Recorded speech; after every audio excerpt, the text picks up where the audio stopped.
Hi, how are you? So nice to talk to you this morning. Thanks for having us. Good Oh, morning. good morning. Anytime. It's really exciting that Obliterated is now on Netflix. Been on it for a few days now. How has the feedback been so far? My favorite's been from my parents. Oh my God.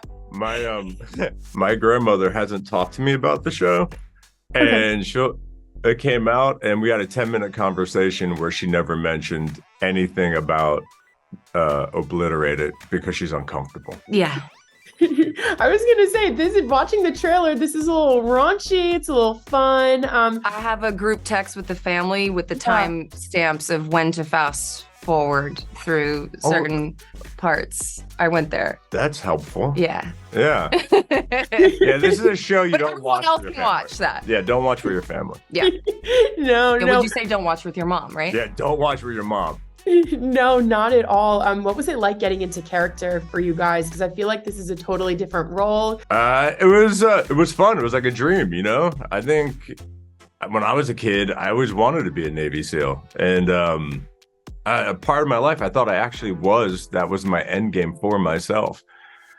So getting to hang out with our tech advisor, Kevin Kent, KK, doing all of our gun training and I don't know, just living like a little boy dream, you know, handling guns with your friends responsibly in a very dramatic setting it was epic. Yeah, I had never done action comedy. I've done action, I've done comedy, never together.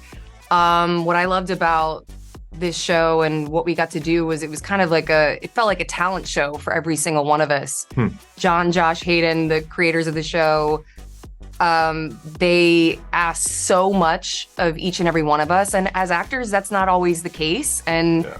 I mean, it's fun to be asked to do the million things that we had to do, including the, tactical training, the physical aspect of the show was really intense and really fun to do. And then there's a scene where we're crying and then we have to have sex in front of a camel. So, they really, Clip that one. yeah, there we go. They really asked us to go there and you couldn't hold back. The commitment was really, really fun. And I don't know if you've ever done a love scene on camera in front of a camel, but there's a scent to it. Mm-hmm. And Yeah. it wasn't me. And it wasn't me. We're I fired. don't know. We're fired. I don't know if Peter's watching, but like camels do smell bad. Yeah. All right. I'm sorry. Oh, Put it on my gravestone. right?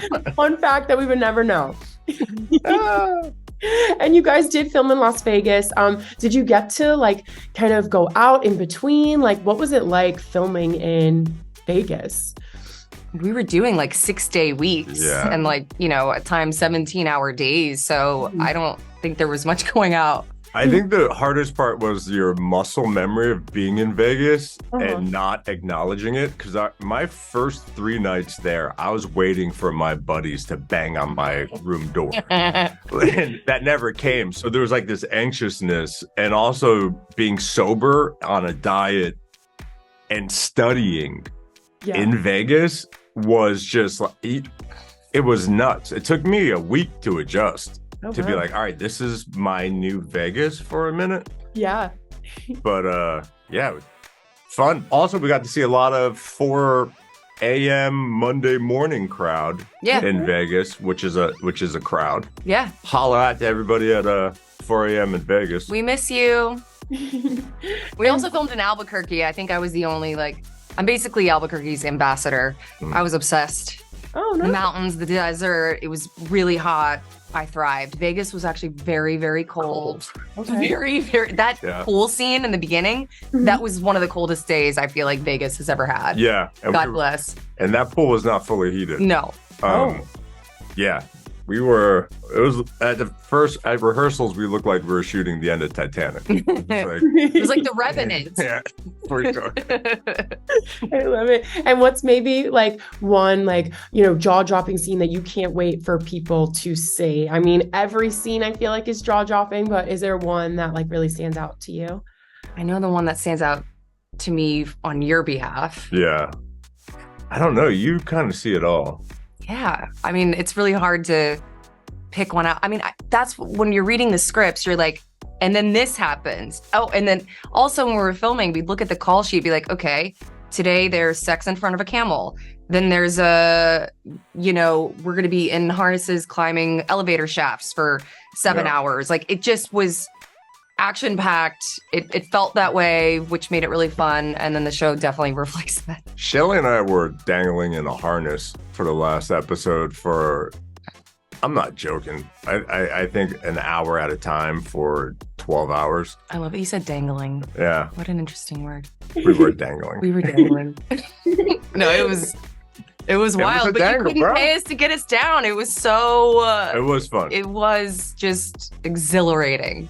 Oh, I love that. And lastly, if you could describe the show in 3 words, what would these 3 words be? Well, we all like to say, I didn't make this up, but it's The Hangover meets Top Gun meets 24. That's fair. That's perfect. That's 3. We got raunchy, violent, and what else? Heart. Yeah. Ooh. There's actually a lot of heart in this. Yeah. Oh, The I heart's love sneaky, but it sneaks in there.